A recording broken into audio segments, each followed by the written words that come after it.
Assalamualaikum, apa kabar ding sanak seberataan? Hari ini aku mau bikin chicken katsu untuk stok. Ini bisa stok untuk anak sekolah atau stok untuk bulan puasa juga bisa, untuk sahur kan. Jadi praktis, tinggal goreng doang.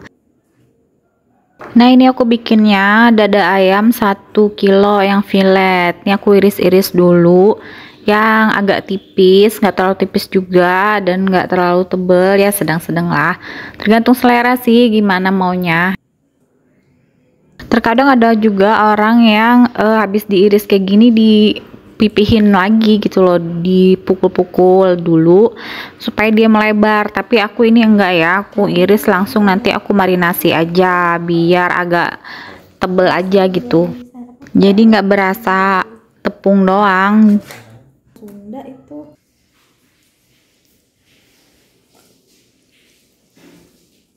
Nah, ini udah selesai aku iris-iris. Nih aku hitung dulu dapatnya 1 kilo fillet dada ayam nih berapa slice ya. Nah, ini aku hitung lumayan sih, ini banyak, tergantung irisannya ya. Kalau mau tebel ya agak dikit, kalau lebih tipis ya lebih banyak gitu. Nah, setelah dihitung ini dapatnya 15 slice ya. Terus ini mau aku bagi dua untuk aku marinasi, karena kalau misalnya dijadiin satu tuh takutnya marinasinya nggak meresap. Untuk marinasi sih sesuai selera aja ya, ini versi aku. Ini aku kasih bubuk ketumbar, bubuk paprika, ini paprikanya nggak pedes ya. Lalu dikasih garam, terus aku kasih merica, sedikit kaldu bubuk, terus aku kasih apa ini namanya nih, saus tiram, terus dibejek-bejek, dicampur-campur, diuel-uel sampai semua tercampur rata ya, pokoknya harus rata marinasinya, jangan sampai ada bagian yang terlewatkan, ini biar enak, biar endul. Terus ini yang satunya juga. Nah, kalau udah aku satuin lagi biar nggak makan tempat ya. Ini kita diamkan dulu selama beberapa jam ya. Aku biasanya sih sampai besoknya sih. Jadi kayak meresap banget aja bumbunya. Tapi kalau misalnya untuk nggak nyampe besok bisa ya minimal 1 jam 2 jam gitu.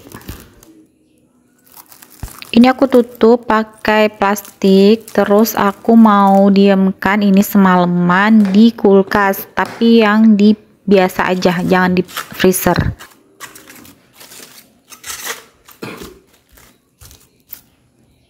Keesokan harinya, keesokan harinya, ini udah besok ya. Ini aku mau bikin bumbu celupnya. Ini aku pakai tepung bumbu serbaguna aja, terus dicampurin sama tepung terigu biasa biar banyak aja gitu. Terus aku kasih garam dan secukupnya air. Airnya jangan banyak-banyak supaya jangan terlalu cair ya. Ini kita bikin agak kental aja, karena kalau terlalu cair itu nggak nempel gitu di ayamnya, jadi tepung rotinya juga jadi nggak nempel banyak.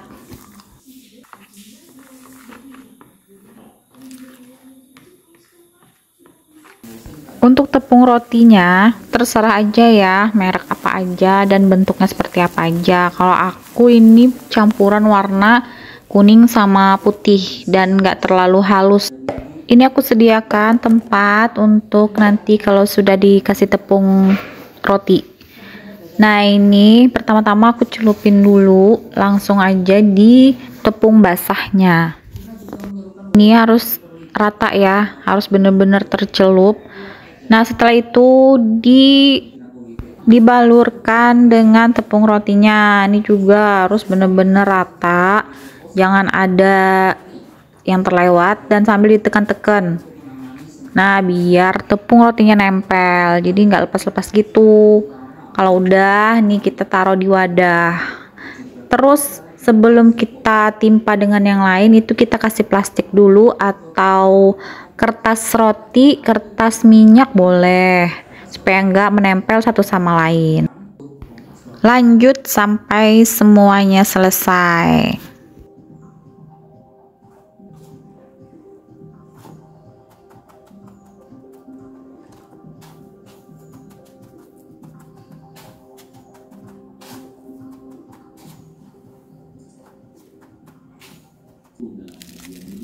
Semoga senantiasa dijaga, diberkati. Kita doakan yang bertugas di luar. Pimpinan mendoakan sehatkan anggota saya, sehingga semua itu melahirkan sifat Islam itu cukup hanya lupa sampai teknisnya pun dijelaskan dengan rinci. Saking rincinya di dalam hadis Muslim, nomor hadis 3, salah satu syarat yang melekatnya beriman dan bertakwa kepada. Ya, kemarin saya di BPK itu ada 11. Sudah selesai. Nah, ini aku tutup, jadinya 2 wadah gini ya. Terus kita masukin freezer deh. Ini tahan ya sampai berapa lama. Ini bener-bener apa ya, stok ampuh deh pokoknya, apalagi untuk anak-anak ya, anak-anak suka banget. Nah, ini kita taruh di freezer aja, jadi aman deh.